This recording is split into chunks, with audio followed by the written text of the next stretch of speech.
ஜோதிடத்தின் பரிணாம வளர்ச்சி ஏஎல்பி ஜோதிடம். 15 நாட்களில் நீங்களும் ஜோதிடராகலாம். வீட்டில் ஸ்ரீசக்கரம், சாலக்கிராமம், சங்கு போன்ற புனிதமான பொருட்களை பூஜை அறையில் வைக்கலாமா? ஸ்ரீசக்கரம் வழிபாடு பண்ணலாமான்னா பண்ணலாம்.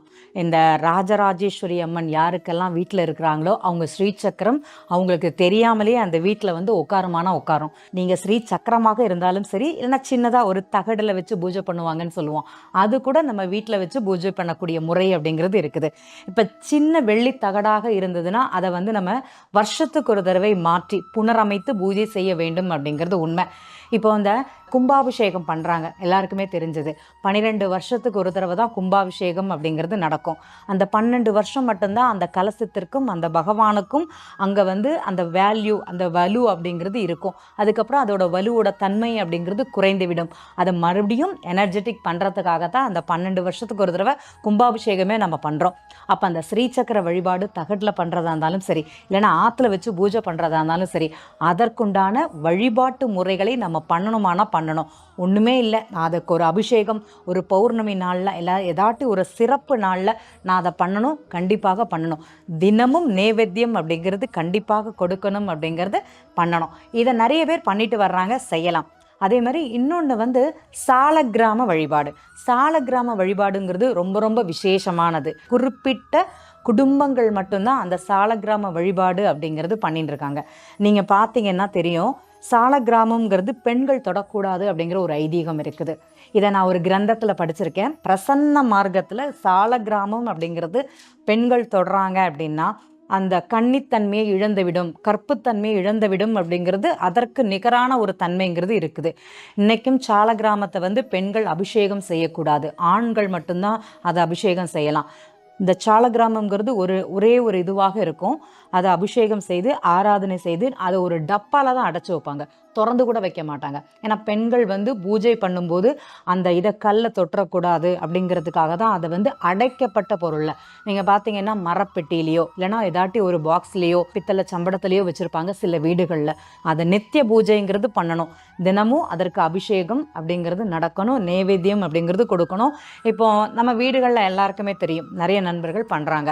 வீட்டுக்கு விளக்கேற்றினாலே சின்ன கல்கண்டு இல்லைனா ஜீனி இல்லைனா ஒரு பழம் இல்லைனா நம்ம அன்ன நைவேத்தியம் நம்ம என்ன பண்ணுறோமோ அதை வச்சு சுவாமிக்கு நம்ம எப்படி சாப்பிட்றதுக்கு 3 நேரம் உணவு இருந்துறோமோ அதே மாதிரி விளக்கு ஏற்றும் போது சாலக்கிராமம் வீட்டில் இருக்கக்கூடியவர்கள் கண்டிப்பாக அதற்கும் நைவேத்தியம்ங்கிறது கொடுப்பாங்க.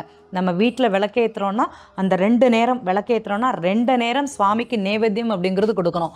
நீங்கள் எப்படி உங்கள் வயிறு முட்டை நம்ம சாப்பிட்றோமோ அதே மாதிரி அந்த விளக்கிற்கும் உணவளித்தல்ங்கிறது ரொம்ப விசேஷம். சாலக்கிராமத்திற்கும் அதே மாதிரி செய்யணுமானா செய்யணும்.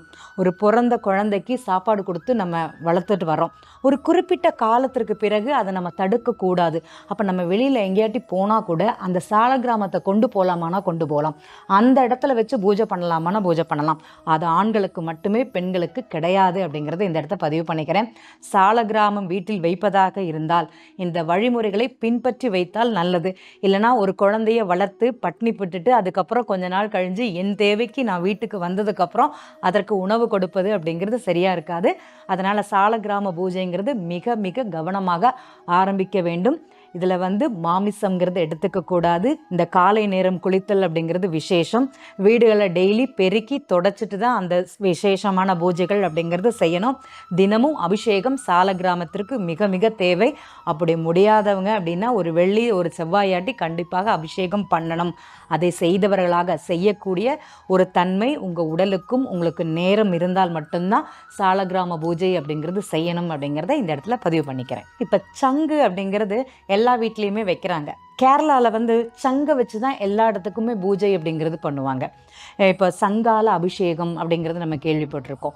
சங்காபிஷேகம் 108 சங்குன்னு சொல்லுவாங்க. 1008 சகஸ்ர சங்கு அபிஷேகம், சகஸ்ராபிஷேகம்னு நம்ம கேள்விப்பட்டிருக்கோம். சங்கில் வந்து கொஞ்சம் தண்ணியை விட்டு அந்த தண்ணியை நம்ம வந்து வீடு ஃபுல்லாக தெளித்து வந்தோம்னா நமக்கு அவ்வளோ ஒரு மாற்றங்கிறது இருக்கும். இயற்கையாகவே கிடைக்கக்கூடியது, கடல்லேருந்து கிடைக்கக்கூடியது அந்த சங்கு. அது எல்லா வீடுகள்லையும் இருக்குமானா இருக்காது. சங்கானாலும் சரி, முத்தாக இருந்தாலும் சரி, தோரணமாக இருந்தாலும் சரி, நீங்கள் வீட்டில் வந்து ஒரு சங்கு தோரணம் கட்டுறீங்கன்னு வச்சுக்கோங்களேன், அது உங்களுக்கு நல்ல காலமாக இருந்தால் மட்டும்தான் அந்த சங்கு தோரணம்ங்கிறதே உங்களுக்கு வரும். எல்லா வீடுகள்லையும் இருக்குதானா இல்லை.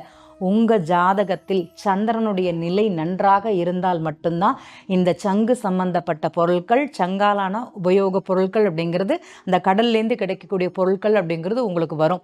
நீங்கள் பார்த்தீங்கன்னா அது தெரியும். உணர்ந்தவர்கள் நிறைய பேர் இருப்பீங்க. கொஞ்சம் யோசிச்சு பாருங்கள். சங்கு பூஜைங்கிறது செய்யலாம், தப்பில்லை. சங்காலான அபிஷேகம் அப்படிங்கிறது பண்ணலாம். எங்கள் ஆத்துல ஒரு குட்டி சிவலிங்கம் வச்சுருக்கேன். அந்த சிவலிங்கத்துக்கு நான் சங்கால பால், பன்னீர், நெய், தேன், பஞ்சாமிர்தம் அபிஷேகம் அந்த சங்கில் பண்ணினா அவ்வளோ அவ்வளோ விசேஷம். அதை செய்வது மிக சிறப்பு. செய்து பாருங்கள், மாற்றங்கிறது கிடைக்கும். சங்கை வீட்டில் வச்சு பூஜை பண்ணலாமான்னா பண்ணலாம் அப்படிங்கிறது தான் உண்மை. நன்றி. ஜோதிடத்தின் பரிணாம வளர்ச்சி ALP ஜோதிடம். 15 நாட்களில் நீங்களும் ஜோதிடராகலாம்.